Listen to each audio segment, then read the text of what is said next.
Hi everybody and welcome to Heel Heat. My name is George Coles, and on this episode we're reviewing New Japan Pro Wrestling Strong, episode 144. This is a continuation of the Nemesis tapings. If you haven't seen my shows before, we rate everything on a 1 to 5 scale. 1 is the worst, 5 is the best. Let's jump right into it. We start off the show with Tom Lawler calling out Homicide for a future match at the Battle of the Valley show that's coming up in February, which looks to be shaping up to be a big card.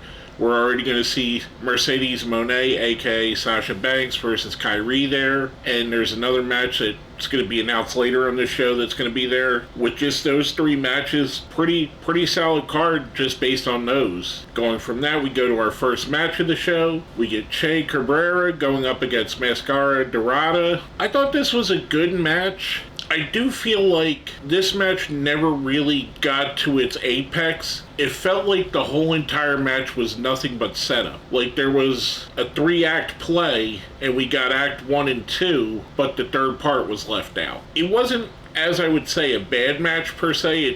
I think it felt like there was something missing in my opinion. And it's hard to quantify what that is. It just doesn't feel like at any point the match ramped up to where it would get to a finish. Mascara Dorada does pick up the win here. I'm giving this one a 3. Like I said, I thought it was good. It just was missing that something to it. Next up, we get a 6-man tag team match. Homicide, David Finlay and Eddie Kingston going up against Tom Lawler, Bobby Fish, and Danny Limelight. Pretty much with this, it's showing that Bobby Fish is now officially part of Team Filthy. Even though they haven't said it, but he's teaming with them. He's helped them on a few different shows. I thought this was a fun match. I think all the guys involved are pretty good. I enjoy Homicide, Finlay, Kingston. I think they're all great. Lawler, Fish, and Limelight as well. I thought this was fun. I probably would have started the show with this match, if I'm being honest, because this kind of feels like the perfect kind of match you start a show with. You get a lot of stars out there. You get a lot of action early in the show. And I thought it was really fun. Homicide, Finlay, and Kingston pick up the win on this one. I'm giving that a 4. After the match, we see Jay White comes out. He threatens to come in the ring, but Eddie Kingston sees him. Jay White grabs a microphone, starts basically running down Kingston, which leads them to a little bit of a back and forth exchange, thus setting up one of the aforementioned matches I was talking about earlier for the Battle of the Valley card, Jay White versus Eddie Kingston. That match is going to be an absolute burner. I mean, you got two really great wrestlers going up against each other in two clashes in styles. I think that's going to be so much fun to watch that. They're really putting together a card that if it's not part of the New Japan World Free Service, it's going to be one that you got to heavily consider purchasing just because of all the talent and the great matches that are going on there. I thought this was a nice little promo to set up that match, a match that I guarantee most people want to see. With the rumors of Jay White potentially leaving New Japan in the near future, maybe this is one of his last matches for the company.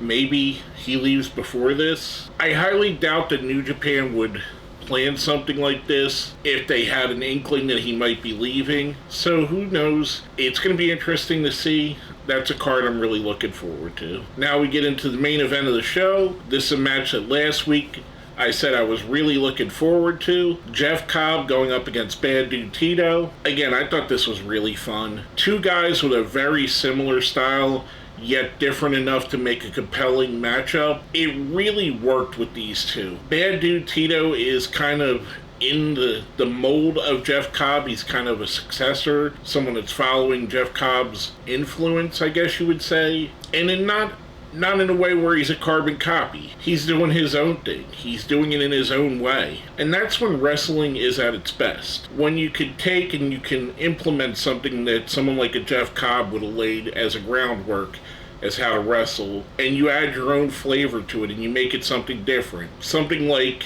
Shawn Michaels took what Ric Flair did and he made his own version of it. And he kind of took that template and changed it enough that where it was totally different, yet felt very similar. That's what I see with Tito here, Bad Dude Tito. I thought this was an absolutely fun match, much like I said with the 6-man match. Jeff Cobb picks up the win here.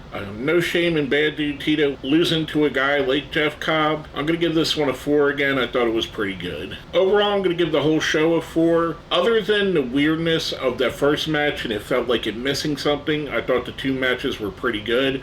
Really good matches in my opinion. I enjoyed them both. They were both entertaining. This is the kind of thing I tune into New Japan Strong for, is to see matches like this, to see a show like this where you have good quality single matches, good quality multi-man matches, storylines progress, we get builds for a big show coming up. This is all fantastic, and there's kind of that dark cloud where Tanahashi has said that New Japan Strong is going away, and I believe their president Obari has said that they're going to retool New Japan Strong. There's a lot of rumors that it's going to be part of Ring of Honor, because in Tony Khan's Ring of Honor announcement for Honor Club, he mentioned that New Japan is going to be a bigger part of Ring of Honor. It's a crazy time to be a wrestling fan, to say the very least. Hopefully the retooling of Strong, if they don't outright get rid of it, which I really hope they don't, I really enjoy the show. Hopefully they don't fix what's not broken, and maybe they add a little bit to make what's already a pretty good show even better.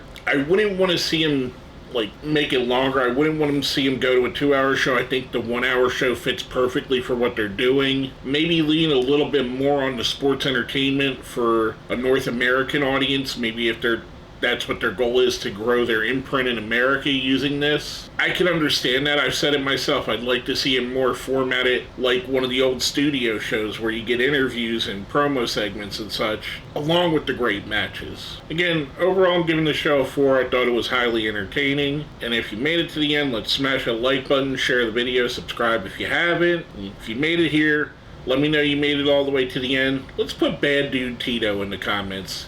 We'll give him some love. With all that being said, my name is George Coles, and this has been my review of New Japan Pro Wrestling Strong, episode 144.